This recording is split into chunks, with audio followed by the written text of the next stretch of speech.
નમસ્કાર. તમે જોઈ રહ્યા છો Nilkanth વિદ્યાલયની YouTube channel.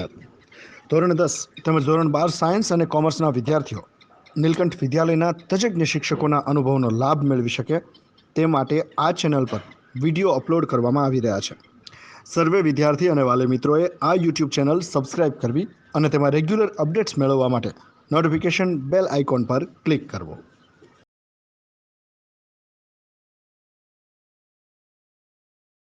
Good morning વિદ્યાર્થી મિત્રો. ધોરણ 10 વિજ્ઞાન અને ટેકનોલોજી ચેપ્ટર નંબર 6 બાયોલોજી વિભાગનું ચેપ્ટર જૈવિક ક્રિયાઓ, જેમાં આપણે છેલ્લે લાસ્ટમાં આ ચેપ્ટરની અંદર આપણે શરૂઆતમાં પ્રસ્તાવના ભણી ગયા. જૈવિક ક્રિયાઓ એટલે શું, જૈવિક ક્રિયાઓ કેટલા પ્રકારની હોય એની વાત કરી ગયા. જૈવિક ક્રિયાઓની અંદર પોષણ એટલે શું, પોષણના પ્રકારો સમજાવો એની વાત કરી ગયા. સ્વાવલંબી પોષણ, પરાવલંબી પોષણ એટલે શું સમજાવો એની વાત કરી. પરાવલંબી પોષણના પેટા પ્રકારો મૃતોપજીવી પોષણ, પરોપજીવી પોષણ અને પ્રાણીસમ પોષણ એની ચર્ચા કરી. ત્યારબાદ અમીબામાં પોષણ સમજાવો એની વાત કરી અને લાસ્ટ લેક્ચરમાં આપણે મનુષ્યનું પાચન તંત્ર આકૃતિ દોરીને સમજાવો એની વાત કરી. એ મનુષ્યના પાચન તંત્રની અંદર આપણે એની આકૃતિ દોરી અને કેવી રીતે એમાં પાચન થાય છે, મુખ, અન્નળી, જઠર, નાનું આંતરડું ને મોટું આંતરડું, આ દરેકે દરેક ભાગની અંદર પાચન કેવી રીતે થાય છે એ ચર્ચા આપણે કરીએ. ત્યારબાદ આપણે સામાન્ય એક શરૂઆતમાં શ્વસન એટલે શું એમ શ્વસનની વ્યાખ્યા આપી, શ્વસનની સામાન્ય માહિતી એટલે કે જારક શ્વસન અને અજારક શ્વસન એની વાત કરે. તો આ દરેક વસ્તુ આપણે સમજાવેલી, બરોબર. એમાં શ્વસનના જે પ્રકારો છે એને પ્રક્રિયા સમીકરણ દ્વારા કેવી રીતે દર્શાવી શકાય ને એની વાત આપણે કરવાની છે. કેમ કે ઘણીવાર જે પ્રશ્ન પૂછાય એ પ્રશ્ન એવી રીતે પૂછાઈ શકે છે કે શ્વસનના પ્રકારો સમીકરણ સાથે સમજાવો. તો ઘણીવાર પ્રશ્ન એવો પૂછાય કે શ્વસનના પ્રકારો સમીકરણ સાથે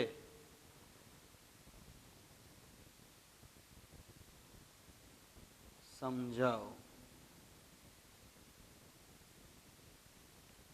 શ્વસનના પ્રકારો સમીકરણ સાથેની વાત કરીએ તો આપણને ખ્યાલ છે કે શ્વસન મુખ્યત્વે બે પ્રકારના આવે. એક જારક શ્વસન હોય અને એક અજારક શ્વસન હોય. એમાં પહેલી વાત કરીએ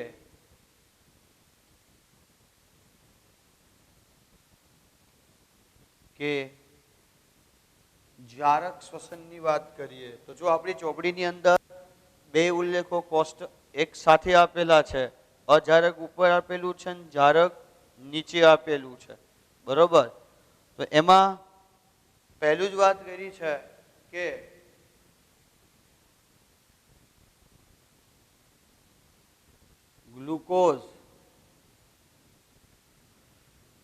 ગ્લુકોઝની પ્રક્રિયા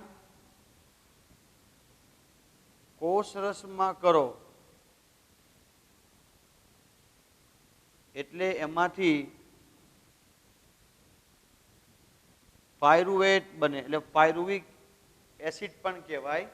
પાયરુવેટ શું છે એની વાત કરી દઉં તો તમારે ધોરણ 11-12 સાયન્સમાં બાયોલોજીમાં આવશે, આખી ક્રેબ્સ ચક્રિયા આવશે ભણવાની. પાયરુવિક એસિડ કેવી રીતે બને, કયા તબક્કામાંથી પસાર થાય, એ તમામ માહિતી આવશે. અહીંયા આપણને ખાલી પ્રાથમિક ધોરણે સીધું ગ્લુકોઝનું કોષરસમાં પ્રક્રિયા થઈ અને પાયરુવેટ બનવાની પ્રક્રિયાનો ઉલ્લેખ કર્યો છે. હવે એ જે પાયરુવેટ બને છે એની પ્રક્રિયા O2ની હાજરીમાં ઘણા સૂત્રમાં થાય.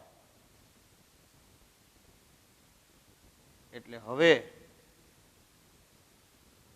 હવેની પ્રક્રિયા જે O2ની હાજરી દર્શાવે, ઓક્સિજનની હાજરીમાં, અને ક્યાં થાય તો ઓક્સિજનની હાજરીમાં આ પ્રક્રિયા ઘણા સૂત્રમાં થાય.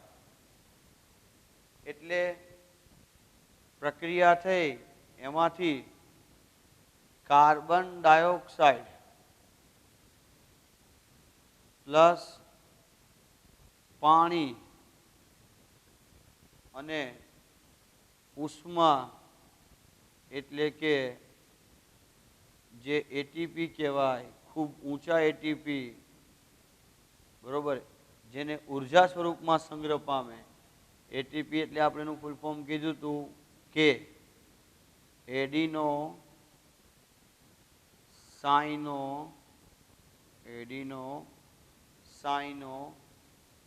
Try phosphate. આ એટીપીનું ફૂલ ફોર્મ છે. જે પણ ઉર્જા સંગ્રહ પામે એ આવા સ્વરૂપમાં પામે છે, બરોબર. હવે આપણી ચોપડીમાં તો આવી રીતે પ્રક્રિયા દર્શાવેલી છે, પણ હવે ખરેખર પ્રક્રિયાને સંતુલિત કરવા માટે જો દર્શાવીએ ને મિત્રો, તો આને આવી રીતે પણ દર્શાવી શકાય. આજે હું વાત કરું છું એ વધારાની માહિતી છે, ચોપડી સિવાયની. ગ્લુકોઝ છે તો અહીંયા એવું લખાય C6H12O6. આ પ્રક્રિયા સીધી એમ નામ જ રહેવાની છે, બરોબર. હવે અહીંયા આ O2ની હાજરી, ચલો આ કાર્બન ડાયોક્સાઇડ H2 એટલે અહીંયા શું લખાય, પાણીની જગ્યાએ H2O અને પ્લસ 38 એટીપી. આ વધારાની માહિતી સ્વરૂપે દર્શાવવું. તો તમે જોઈ શકો કે બે બાજુ બેલેન્સ કર્યું તો કાર્બન 6 હે ને, તો અહીંયા તમારે કાર્બન કેટલા મૂકવા પડે, 6. હાઇડ્રોજન 12 હે ને, તો અહીંયા કેટલા મૂકવા પડે, 6 દુ 12. હવે ઓક્સિજન કેટલા થઈ જાય તમે જુઓ તો 6 દુ 12, 12 ને 6 18. અહીંયા 6 હે, અહીંયા 6 મૂકો, 6 મોલ લખો તો 6 દુ 12, 12 ને 6 18. આવું લખી શકાય. પણ આ જે વસ્તુ છે એ ચોપડી સિવાયનું એક્સ્ટ્રા કામ છે. ખરેખર આ પ્રક્રિયા કેવી રીતે થાય ને એને દર્શાવવા માટે આપણે ઉલ્લેખ કર્યો.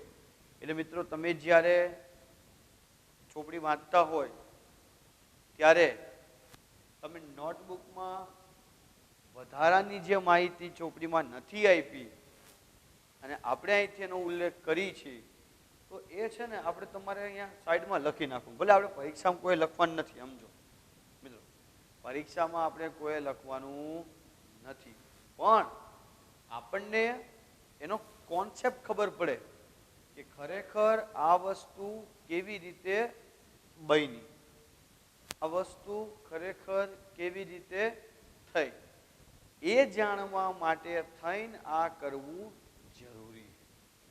ખ્યાલ આવે છે વાત કરું એનો, બરોબર? એટલા માટે. ઓકે. પછી એવી જ રીતે તમે જોઈ શકો છો કે અજારકમાં આપણને આપેલા છે, જેમાં એક આપેલું છે આપણને ઈસ્ટમાં અને બીજું આપેલું છે પ્રાણીના સ્નાયુમાં. બેયની વાત કરીએ કે ઈસ્ટ અને પ્રાણીના સ્નાયુમાં શું થાય. તો આ જારકની વાત કરી. હવે ચલો અજારક શ્વસન. અજારક શ્વસનનો અર્થ એવો થાય કે જે શ્વસન ઓક્સિજનની ગેરહાજરીમાં દર્શાવવામાં આવે, જેમાં O2ની ગેરહાજરી હોય, તો અહીં સુધી તો કોમન જ રહે, અહીંથી ફેર પડે. તો અજારક શ્વસનના પાછા બે પ્રક્રિયા સમીકરણ છે. જો ગ્લુકોઝ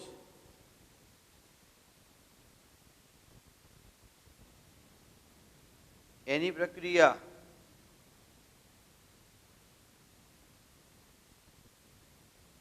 સૌથી પહેલા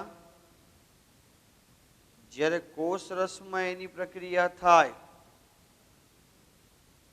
એટલે એમાંથી પાયરુવેટ મળે. બરોબર? હવે અહીંયા હે ને બે ભાગ પડી જાય. એક પેલા ઈસ્ટમાં થાય. ઈસ્ટ નામની ફૂગ આવે. બરોબર? ક્યાં વપરાય? તો આથો લાવવો હોય, આથવણ લાવવા માટે. આપણે ઢોકળાનું કે કોઈ ખટાશવાળી વસ્તુને પલાળવામાં આવે અને આથો લાવવા માટે થઈને જેનો ઉપયોગ કરવામાં આવે, જેને આથવણની ક્રિયા કહેવાય. એ આથવણની ક્રિયાની અંદર હંમેશા બરોબર ઈસ્ટ નામનો ફૂગનો ઉપયોગ કરવામાં આવે. તો હવે અહીંયા જુઓ, ઈસ્ટનો ઉપયોગ કરો અને તમને ખ્યાલ હોય તો આથો લાવે ને ત્યારે ઉપર એકદમ કેવું કહેવાય, હવા ચુસ્ત બંધ કરી નાખે. ખ્યાલ હોય તો જોયું છે ને, રાત્રિ દરમિયાન આથો લાવવા મૂકે એટલે પછી ઉપર કોઈ પણ વસ્તુ ઢાંકી દે અને એવી રીતે ઢાંકે કે જેને ક્યાંયથી બહારથી હવા પણ ન મળવી જોઈએ. હવા ન મળવી જોઈએ એટલે એનો અર્થ થાય હવાની ગેરહાજરી થઈ આ પ્રક્રિયા. એટલે જેમાં O2ની ગેરહાજરી દર્શાવવામાં આવે અને એમાંથી મળે શું? તો એક તો ઇથેનોલ ઉત્પન્ન થાય, આલ્કોહોલ પ્લસ કાર્બન ડાયોક્સાઇડ અને ઉર્જા મળે બહુ ઓછી, એટીપી, જે શક્તિ સ્વરૂપમાં આપણી ચોપડીમાં દર્શાવ્યું છે. અહીંયા 2 એટીપી હોય. બરોબર? ઇથેનોલ તો એનું એવું કહી શકાય C2H5OH. તમારે કેમેસ્ટ્રીની અંદર જે ચેપ્ટર આવશે બરોબર, એ બંધ બનવાની ક્રિયાઓ એટલે કે જે રાસાયણિક પ્રક્રિયાઓ છે, કાર્બનનું આખું ચેપ્ટર છે. બરોબર? એ ચેપ્ટરની ચેપ્ટર નંબર 4, જેની અંદર તમારે આ ઇથેનોલ છે કે અન્ય ઘણા બધા સંયોજનો છે એના સૂત્ર કે જે કાંઈ છે એની વાત કરવામાં આવશે. બરોબર? હવે જો આ તો વાત કરી ઈસ્ટમાં, પણ સમજી લો કે પ્રક્રિયા રહે એ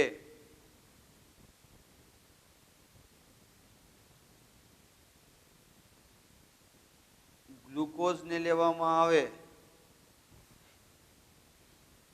પછી એ પ્રક્રિયા કોષ રસમાં કરો અને અહીં લગી તો કોમન વસ્તુ જ છે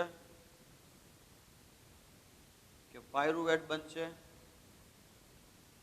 ત્યાર પછી અહીંયા પ્રાણીના સ્નાયુમાં જ્યાં ઓક્સિજનની ગેરહાજરી એટલે એમાંથી જે નિપજ મળે એ લેક્ટિક એસિડ ઉત્પન્ન થાય અને પ્લસ ઉર્જા એટલે કે શક્તિ બહુ ઓછી, 2 એટીપી ઉત્પન્ન થાય.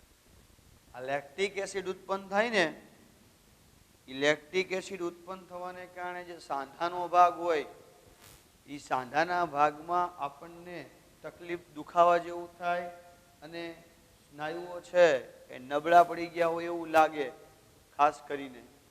તો એટલામાં એવી અસર જોવા મળે એ લેક્ટિક એસિડના માધ્યમને કારણે હોય કે જેમાં પ્રાણીના સ્નાયુઓમાં આ પ્રક્રિયા જોવા મળે. અને ઉપરની પ્રક્રિયામાં કાર્બન ડાયોક્સાઇડ ઉત્પન્ન થાય એટલે તમને ખ્યાલ હોય કે આથવણની ક્રિયા થાય ને, એ આથવણની ક્રિયામાં હંમેશા ઉભરા આવે. તમે કોઈ પણ વસ્તુ આથવણ માટે મૂકી હોય અને પછી તમે બીજા દિવસે જ્યારે જોવો સવારે એ તમે જોજો અંદર આમ ઉભરા આવી ગયા હોય ને એવું જોવા મળશે. તો એ ઉભરા આવી જવા પાછળનું કારણ શું ખબર છે? એના પાછળનું કારણ કાર્બન ડાયોક્સાઇડ છે. કાર્બન ડાયોક્સાઇડને કારણે એની અંદર આવું જોવા મળે છે. તો આ આપણે વાત કરી જારક શ્વસન અને અજારક શ્વસન પ્રક્રિયા સમીકરણ સાથે, જે 3 માર્કના પ્રશ્નની અંદર ખૂબ જ 4 માર્કના પ્રશ્નમાં ખૂબ જ મહત્વનો પ્રશ્ન છે. પ્રશ્ન એવો પૂછે, શ્વસનની વ્યાખ્યા આપી શ્વસનના પ્રકારો સમીકરણ સાથે સમજાવ. તો તમારે આ સમજાવવાનું રહે. દરેક વિદ્યાર્થીએ આ ક્વેશ્ચન 2 વાર લખીને કમ્પ્લીટ કરવાનો છે.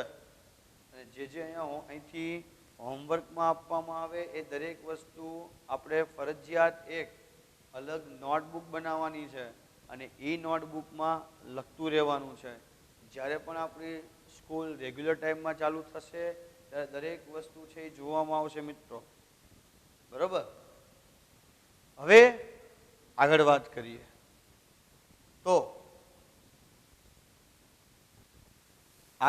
કરીએ તો વનસ્પતિમાં શ્વસન આપણી ચોપડીમાં બહુ વ્યવસ્થિત એનું વર્ણન નથી કર્યું. જૂની ચોપડીની અંદર બહુ સરસ રીતે સમજાવેલું હોય. બરોબર? અહીંયા આપણે નવા અભ્યાસક્રમમાં એનસીઆરટી બુકના અભ્યાસક્રમમાં એને વ્યવસ્થિત રીતે વર્ણન કરીને સમજાવ્યું નથી. ખાલી એક થોડી એવી સામાન્ય માહિતી જ આપેલી છે. પણ આપણે અહીંયા એને વિસ્તારપૂર્વક ભણશો. તો વનસ્પતિમાં શ્વસન.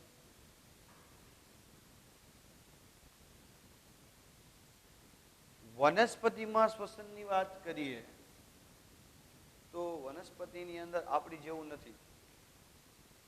આપણામાં તો તમે જો કે શ્વસન અંગ એક જ હોય. ધારો કે ફેફસા છે, ફેફસા સુધી ઓક્સિજન પહોંચી જાય પછી એ ઓક્સિજન શરીરના દરેક ભાગો સુધી પહોંચે. ફેફસા સુધી જે ઓક્સિજન પહોંચી ગયો એ ઓક્સિજન પછી શું થાય? તો એ ઓક્સિજન શરીરના દરેક ભાગો સુધી પહોંચે. જ્યારે વનસ્પતિમાં એવું નથી. વનસ્પતિમાં તો છે ને દરેકે દરેક શ્વસન અંગ અલગ અલગ છે. મૂળ છે તો મૂળ પોતાની રીતે શ્વસન કરે, પ્રકાંડ હોય તો પ્રકાંડ પોતાની રીતે શ્વસન કરે, અને પર્ણ હોય તો પર્ણ પોતાની રીતે શ્વસન કરે. એટલે એવું કહેવાય. બીજું, આપણી કરતા શ્વસન દર પણ વનસ્પતિમાં ધીમો હોય. શ્વસન દર ધીમો હોવાનું કારણ એ કે એમાં દરેક ભાગ પડી ગયેલા છે એટલા માટે. તો વનસ્પતિમાં શ્વસનની વાત કરીએ તો વનસ્પતિમાં મૂળ, પ્રકાંડ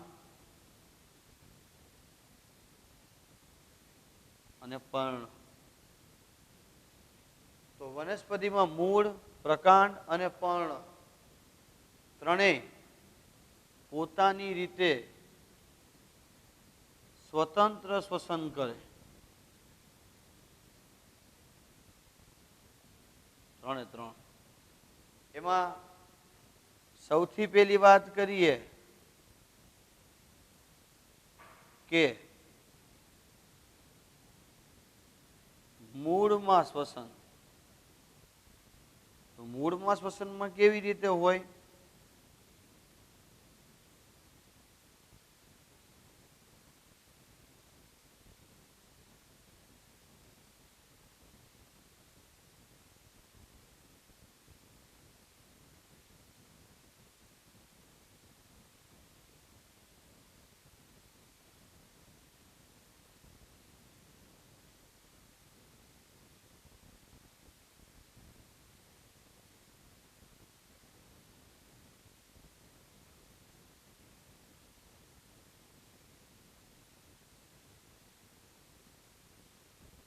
હવે એમાં જે વચ્ચેના ભાગ જે અહીંયા માટીના કણો હોય,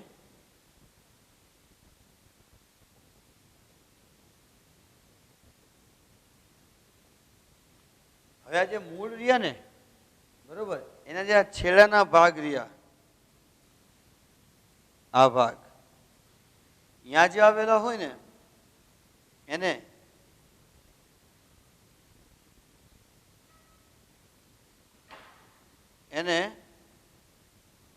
મૂળ રોમ કહેવાય.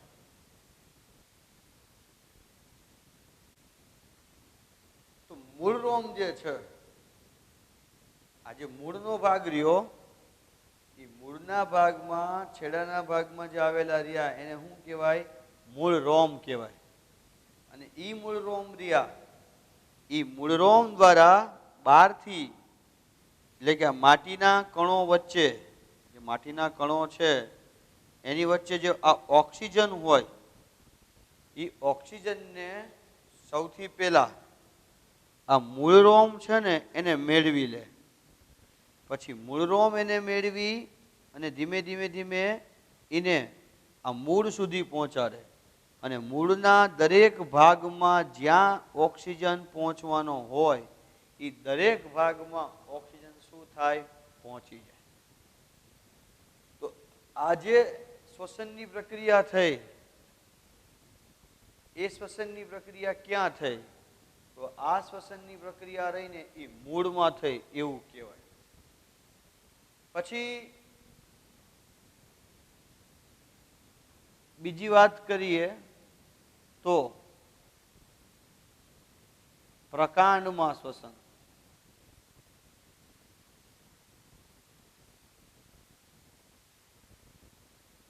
પ્રકાંડ એટલે આ ભાગ. આ પ્રકાંડની અંદર વાયુ કોષોની જેમ વાત છિદ્ર આવેલા હોય, જેની રચના કંઈક આવી હોય છે.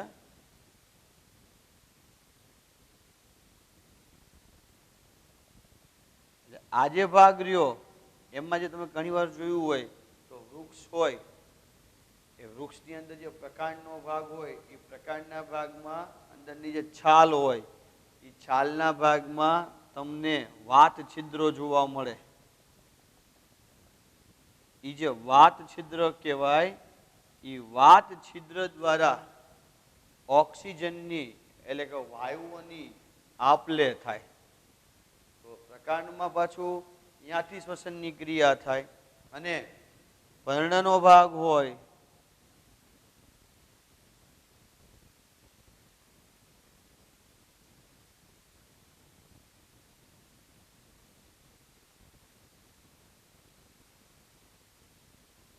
તો પર્ણની અંદર તમે જોયું તો પર્ણના વચ્ચેના ભાગમાં આમ તમે માઇક્રોસ્કોપમાં જુઓ અથવા નરી આંખે વ્યવસ્થિત ધ્યાન આપીને જુઓ ને તો તમને છિદ્ર જેવું દેખાય. જેના માટે એક શબ્દ બોલાય, પર્ણરંધ્ર કહેવાય. શું કહેવાય? પર્ણરંધ્ર. એ જે પર્ણરંધ્ર હોય એ પર્ણરંધ્ર દ્વારા એમાંથી વાયુઓનું વિનિમય થાય. એટલે કે ઓક્સિજન છે એ પોતે પર્ણરંધ્ર દ્વારા દાખલ થઈ અને પર્ણના દરેક ભાગ સુધી એને પહોંચાડવાનું કામ કરે. તો આ રીતે વનસ્પતિની અંદર મૂળ, પ્રકાંડ અને પર્ણ એ દરેકે દરેક ભાગ દ્વારા પોતાની રીતે અલગ રીતે શ્વસન કરવા માટે દરેક ભાગ કામ કરે છે. તો આ એની વાત કરી. હવે ત્યાર પછી વાત કરીએ કે પ્રાણીઓમાં શ્વસનની વાત કરીએ.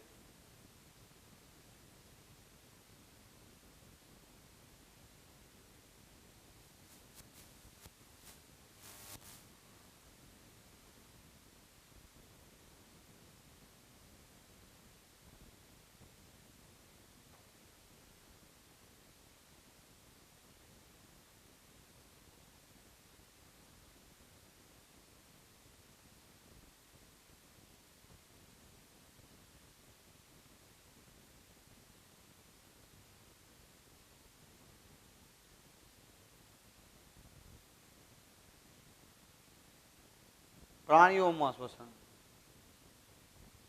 તો પ્રાણીઓમાં શ્વસનની વાત કરી તો એવું કહેવાય કે દરેક પ્રાણી એટલે કે સજીવ જેમાં શ્વસનની રીત અલગ અલગ હોય છે. એટલે સામાન્ય મનુષ્ય વર્ગ છે તો મનુષ્ય સમુદાય છે તો એની અંદર શ્વસન માટે આપણને ખબર છે કે ફેફસા આવેલા છે.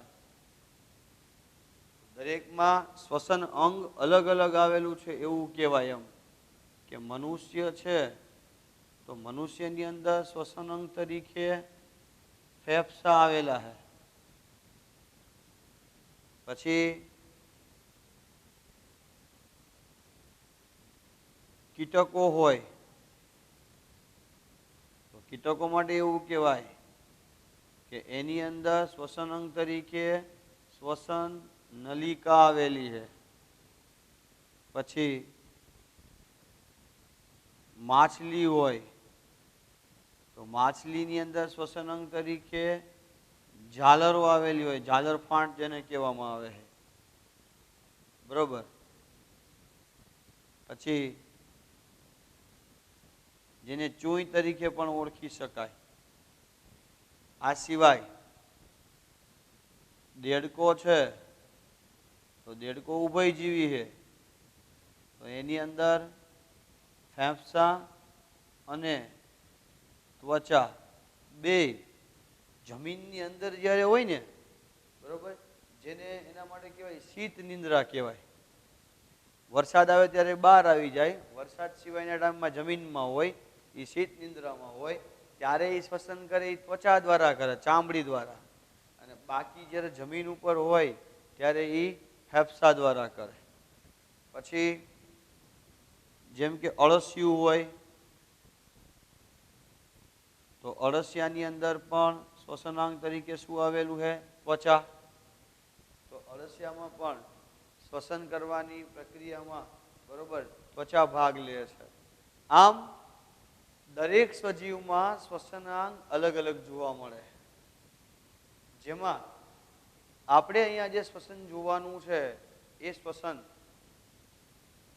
મનુષ્યમાં શ્વસનની વાત કરવાની છે. બરોબર. મનુષ્યમાં શ્વસનની સામાન્ય વાત કરું પહેલા અને પછી આપણે સમજાવીએ તો આપણને ખબર છે. સૌથી પહેલા તમે શ્વાસ લ્યો ને એટલે સૌથી પહેલા અહીંયા આવેલું હોય નાસિકા છિદ્ર, આ બે ભાગમાં. પછી નાસિકા છિદ્રમાંથી શ્વાસ લઈને ઉપર જાઓ એટલે આ ભાગ રહ્યો, આને નાસિકા કોટર કહેવાય. પછી ત્યાંથી આગળ વધો એટલે અહીંયા આવે કંઠનળી. કંઠનળીની બાજુમાં આવે સ્વરકંઠ નળી. પછી આવે શ્વાસ નળી. શ્વાસ નળી એ બે ભાગોમાં વિભાજિત થાય જેને કહેવાય શ્વાસ વાહિકા. અને શ્વાસ વાહિકા છે એ ક્યાં સુધી પહોંચે? ફેફસા સુધી. આમ નાસિકા છિદ્રથી લઈ અને ફેફસા સુધીનું કમ્પ્લીટ શ્વસન થાય.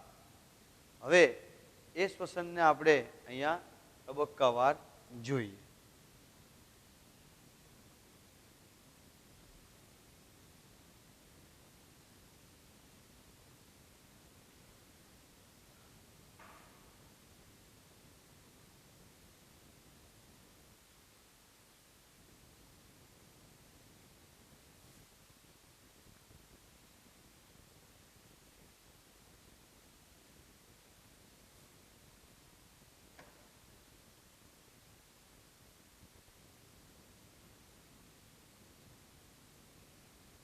તો વાત કરીએ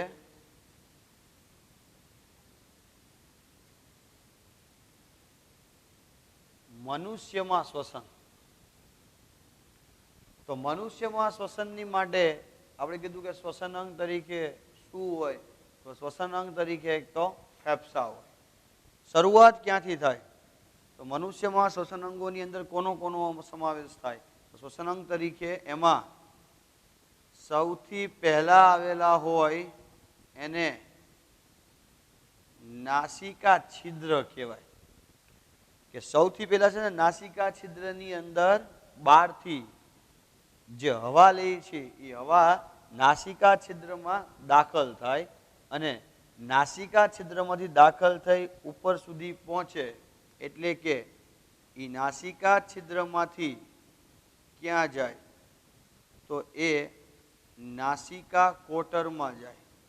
હવે જે નાસિકા કોટર છે એ નાસિકા કોટર એટલે આ ભાગ મિત્ર, જેની અંદર શ્લેષ્મનો સ્ત્રાવ કરતી ગ્રંથિ આવેલી હોય અને સૂક્ષ્મ રોમ આવેલા હોય. એટલે આમાં એવું કહેવાય કે શ્લેષ્મનો સ્ત્રાવ કરતી ગ્રંથિ અને બીજું તો કે સૂક્ષ્મ રોમ. એટલે નાકના અંદરના ભાગમાં તમે જુઓ સતત એ ચિકાસવાળું રહે. કેમ કે શ્લેષ્મનો સ્ત્રાવ કરતી ગ્રંથિ હોય ને સૂક્ષ્મ રોમ, નાના નાના વાળ આવેલા હોય. એ શું કરે? જ્યારે બહારથી આપણે હવા નાક વાટે લઈએ એટલે જે કચરા સ્વરૂપમાં જે વસ્તુ હોય એ કચરાવાળી વસ્તુ, ધૂળના રજકણો કે જે કાંઈ છે એ શ્લેષ્મને કારણે અહીંયા ચોંટી જાય. શ્લેષ્મ હોય અને વાળ હોય એને કારણે અહીંયા શું થઈ જાય? ચોંટી જાય. એને આગળ સુધી જવા દે નહીં, એ આ બે માધ્યમને કારણે. પછી હવે અહીંયાથી હવા છે ને એ આગળ જાય. એટલે નાસિકા છિદ્ર, નાસિકા કોટર, પછી ત્યાર પછી આવેલું હોય સ્વર કંઠ નળી. સ્વર કંઠ નળી કંઠનળીમાં ખુલે. હવે એ દરમિયાન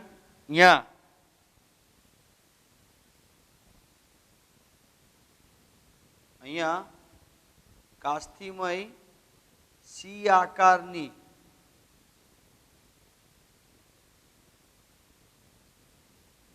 ઘાટી ઢાંકણ આવેલું હોય.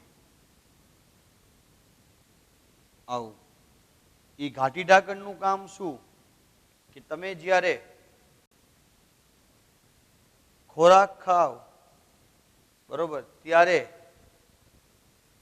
આ ઘાટી ઢાંકણ શ્વાસ નળી ઉપર ઢંકાઈ જાય. એટલે ખોરાકનો કણ અન્નનળીમાં જ જાય. અહીંથી બે ભાગ પડે, અન્નનળી અને શ્વાસ નળી.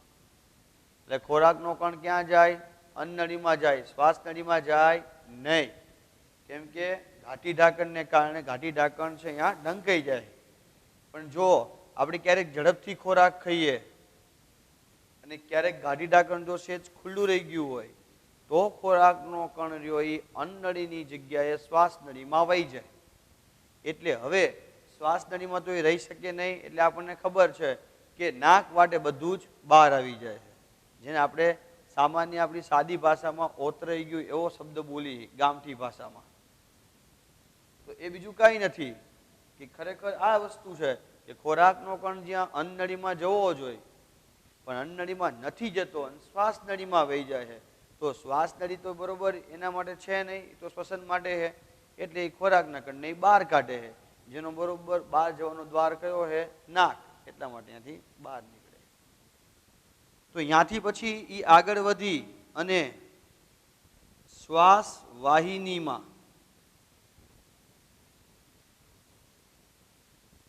શ્વાસ નલિકામાં જાય છે. શ્વાસ નલિકા રહી એ નાની નાની શ્વાસ વાહિનીઓમાં વિભાજિત થાય છે.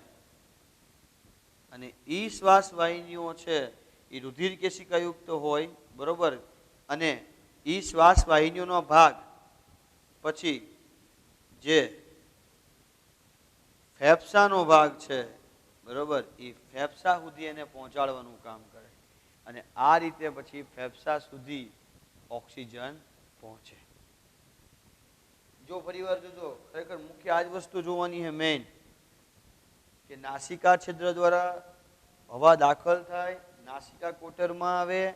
નાસિકા કોટર શ્લેષ્મનો સ્ત્રાવ કરતી ગ્રંથિ અને સૂક્ષ્મ રોમ ધરાવે, જે નકામાં કચરા સ્વરૂપની વસ્તુ અહીંયા સંગ્રહ થઈ જાય.